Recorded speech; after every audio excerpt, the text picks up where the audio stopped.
खंड 6वा भाग पहिला. भगवान बुद्ध आणि त्यांचे समर्थक. बिंबिसार राजाचे दान. बिंबिसार राजा हा तथागतांचा फक्त अनुयायीच नव्हता, तो त्यांचा परमभक्त आणि त्यांच्या धम्माचा एक प्रमुख आधार होता. उपासक झाल्यावर बिंबिसारने विचारले, भिक्खू संघासह भगवान उद्या माझ्याकडे भोजन करण्यास संमती देतील का? तथागतांनी मूक राहून संमती दर्शवली. आपले निमंत्रण स्वीकृत केले गेले आहे असं समजल्यावर बिंबिसार राजा आपल्या आसनावरून उठला. त्याने तथागतांना अभिवादन केलं आणि त्यांच्याभोवती प्रदक्षिणा घालून तो निघून गेला. रात्र संपताच बिंबिसारने उत्तमोत्तम भोजनाची सिद्धता केली आणि वेळ होताच तथागतांना तो म्हणाला, भगवान, वेळ झाली आहे, भोजन तयार आहे. तथागतांनी 2 प्रहर होण्यापूर्वी चिवर परिधान केले. उत्तरीय आणि भिक्षापात्रांसह पूर्वजटील भिक्खूंसमवेत त्यांनी राजगृहात प्रवेश केला. तथागत बिंबिसार राजाच्या महालाकडे निघाले. तिथे गेल्यावर त्यांच्यासाठी सिद्ध केलेल्या आसनावर ते भिक्खूंसमवेत बसले.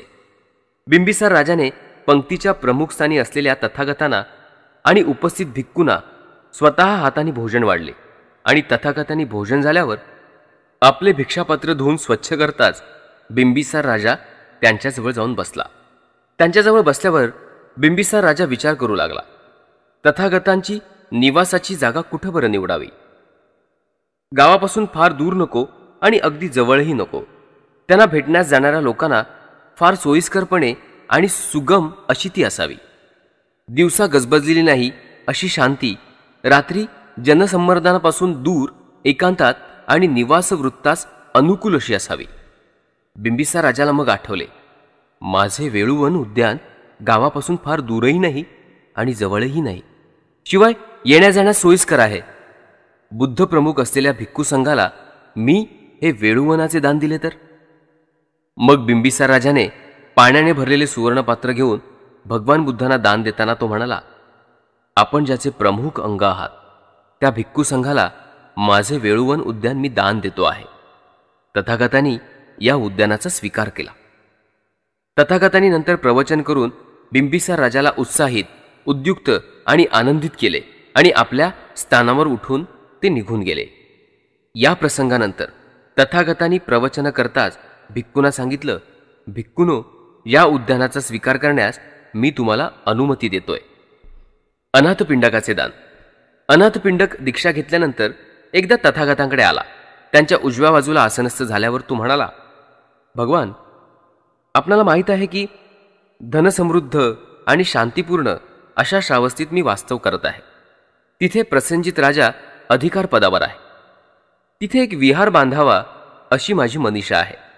आपण कृपा करून श्रावस्तीला यावे आणि विहाराच्या दानाचा स्वीकार करावा. तथागतांनी मूक राहून दानग्रहणाला संमती दर्शवली.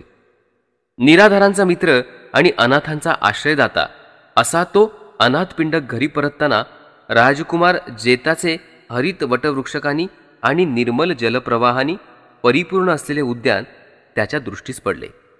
तेव्हा त्याने विचार केला, हे रमणीय स्थान तथागतांच्या भिक्खू संघासाठी योजलेल्या विहाराला अनुरूप आहे. आणि मग ते राजकुमाराकडे गेले आणि ते उद्यान विकत घेण्याची अनुज्ञा मागितली. राजकुमार ते उद्यान विकण्यास तयार नव्हता, कारण त्याचे त्याला फार मोठे मोल वाटे. प्रथमतः त्याने नकार दर्शवला, पण अखेरीस तो म्हणाला, या सर्व भूमीवर जर तू सुवर्णमुद्रा पसरवशील तरच फक्त मी तुला हे देईन. अनाथपिंडक आनंदित झाला आणि सुवर्णमुद्रा पसरवण्यास त्याने सुरुवात केली. पण जेत म्हणाला, तू तसदी घेऊ नकोस, मला जमीन विकायची नाही. पण अनाथपिंडकाने आग्रह धरला. त्याच्याशी वादावादी सुरू होऊन प्रकरण न्यायाधीशापर्यंत गेले. मध्यंतरी लोकात या असामान्य न्याय प्रकरणाची चर्चा सुरू झाली आणि राजकुमाराच्या कानी पडणाऱ्या गोष्टीत अनाथपिंडकाच्या श्रीमंतीचे तसेच प्रामाणिकपणाची आणि निष्ठेची हकीकत आली. म्हणून त्याने त्याच्या योजनेची चौकशी केली. तथागतांचे नाव ऐकताच विहाराच्या संस्थापनेत भाग घेण्यास तो उत्सुक झाला आणि अर्ध्या सुवर्णमुद्रा स्वीकारून तो म्हणाला, जमीन तुझी आहे, पण वृक्ष माझे आहेत. तथागतांच्या दानात माझा हिस्सा म्हणून ते वृक्ष मी अर्पण करत आहे. विहाराचा पाया तयार झाल्यावर तथागतांच्या आदेशानुसार प्रमाणबद्ध असा भव्य विहार बांधण्यास त्यांनी प्रारंभ केला. अनुरूप अशा शिल्पकामाने त्याला शोभिवंत करण्यात आले. त्या विहाराला जेतवन असं नाव दिलं गेलं आणि अनाथ पिंडकाने तथागतांना श्रावस्तीस त्याचे दान स्वीकारण्यासाठी पाचारण केलं. तथागत कपिल वस्तीहून श्रावस्तीला त्यासाठी आले. जेव्हा तथागतांनी जेतवनामध्ये प्रवेश केला तेव्हा अनाथ पिंडकाने पुष्पवर्षाव केला आणि सुगंधित धूप जाळला. सोन्याच्या झारीतून तथागतांच्या हातावर उदक सोडताना तो म्हणाला, अखिल जगतातील भिक्खू संघाच्या उपयोगासाठी हा जेतवन विहार मी आपणाला दान देतो आहे. तथागतांनी दानाचा स्वीकार करताना उत्तर दिलं, सर्व अमंगलावर विजय प्राप्त हो. या दानाने दात्याचे आणि अखिल मानवजातीचे कल्याण हो आणि सगळीकडे न्यायाचे वास्तव वर्धित हो. अनाथपिंडक हा तथागतांच्या 80 प्रमुख शिष्यांपैकी एक होता. त्याला प्रमुख धर्मदाता अशी पदवी होती. जीवकाचे दान. जेव्हा तथागत राजगृहात असत तेव्हा भिष्विकवर जीवक दिवसातून 2 वेळा त्यांच्याकडे जात असे. बिंबिसार राजाने दान केलेले वेळुवन फार दूर असल्याचे त्याला जाणवले. राजगृहात जीवकाच्या निवासानजीक त्याच्या मालकीचे आम्रवन नावाचे उद्यान होते. तिथे एक सर्वांग परिपूर्ण विहार बांधावा आणि आम्रवनासहित तथागतांना त्याचे दान करावे असं त्याला वाटलं. या कल्पनेने प्रेरित होऊन तो तथागतांकडे गेला आणि आपली इच्छा परिपूर्ण करण्याची त्याने तथागतांकडे अनुज्ञा मागितली. भगवंतांनी मूक राहूनच संमती दर्शवली. आम्रपालीचे दान. तथागत नादिकामध्ये राहिले असताना त्यांना दुसऱ्या ठिकाणी जावेसे वाटले.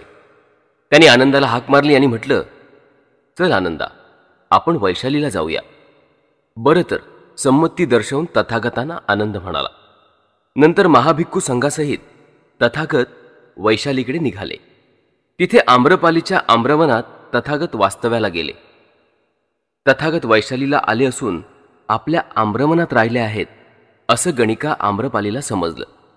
तिथे पुष्कळ शासकीय वाहने मागवून त्यापैकी एकात स्वतः आरूढ होऊन वैशालीहून आपल्या परिवारासह ती आम्रवनाकडे निघाली. जिथपर्यंत रथ जाऊ शकला तिथपर्यंत ती रथातून गेली. मग खाली उतरून तथागत जिथे आहेत त्या स्थानापर्यंत पायाने चालत जाऊन त्यांच्या जवळ गेल्यावर तिने त्यांना अभिवादन केलं आणि एका बाजूला बसली. ती तशी बसल्यानंतर तथागतांनी तिला धर्मोपदेश केला. नंतर तथागतांना उद्देशून ती बोलली, भगवान, भिक्खू संघासहित उदयिक माझ्याकडे भोजनाला येतील काय? तथागतांनी मुग्ध राहून संमती दर्शवली. आपल्या आमंत्रणाचा त्यांनी स्वीकार केला हे पाहताच आम्रपाली आपल्या आसनावरून उठली.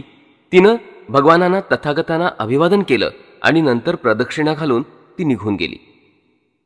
वैशालीच्या लिच्छवींना समजलं की तथागत वैशालीला आले असून आम्रपालीच्या आम्रवनात त्यांचे वास्तव्य आहे.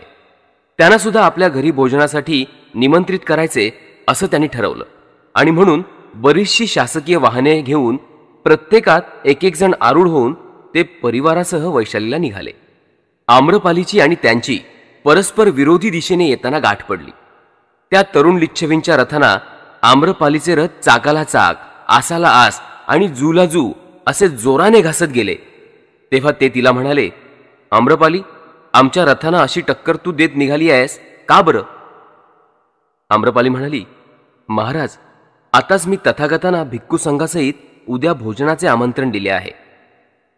हे सौभाग्य तू आम्हाला प्रदान कर. तुला आम्ही 1,00,000 मोहरा देऊ.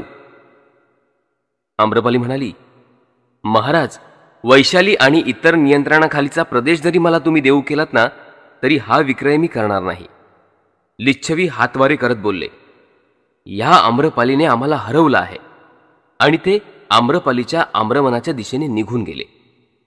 आपल्यावर कुरघोडी झाली आहे हे जाणूनही तथागतांना भेटून फेरविचाराने त्यांच्याकडून आपल्या आमंत्रणाचा अग्रक्रम मिळावा या आशेने ते आम्रपालीच्या आम्रवनात गेले.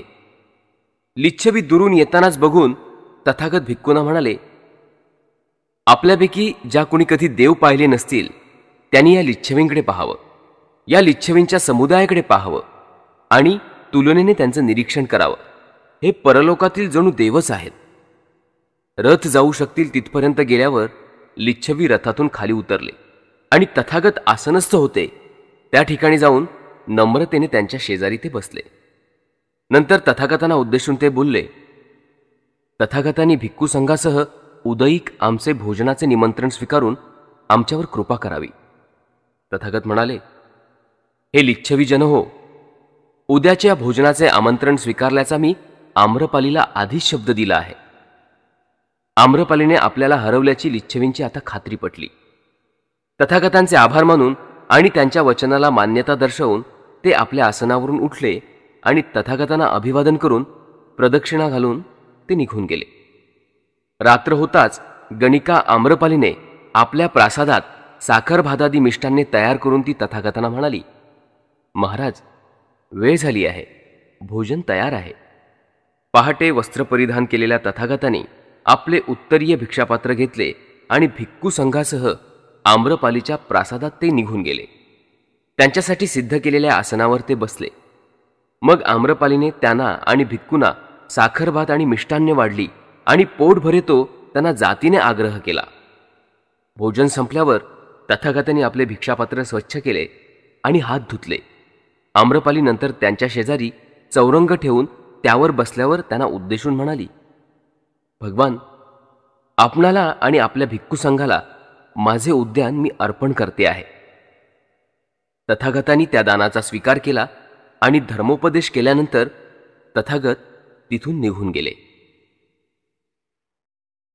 विशाखाची दानशूरता. विशाखा ही श्रावस्तीची धनिक महिला होती. तिला बरीच मुलं आणि नातवंड होती. जेव्हा तथागत श्रावस्तीमध्ये राहत होते तेव्हा त्यांच्या निवासस्थानाशी विशाखा आली आणि तथागतांना तिने भोजनाचे आमंत्रण दिले. तथागतांनी भोजनाचे आमंत्रण स्वीकारले. त्या रात्री आणि दुसऱ्या दिवशी सकाळीही सारखा पाऊस पडत होता. भिक्खूने अंग ओले राहू नये म्हणून आपली चिवरं काढून ठेवली आणि आपल्या उघड्या देहावर पाऊस पडू दिला.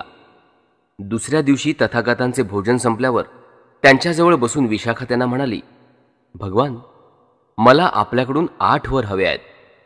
भगवंत म्हणाले, विशाखा, वर कोणते आहेत हे समजल्या वाचून तथागत वर देऊ शकत नाहीत.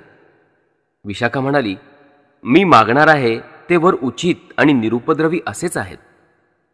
तथागतांनी अनुज्ञा देताच विशाखा बोलली, भगवान, आयुष्यभर वर्षाकालात भिक्खू संघाला चिवरे द्यावीत अशी माझी मनीषा आहे.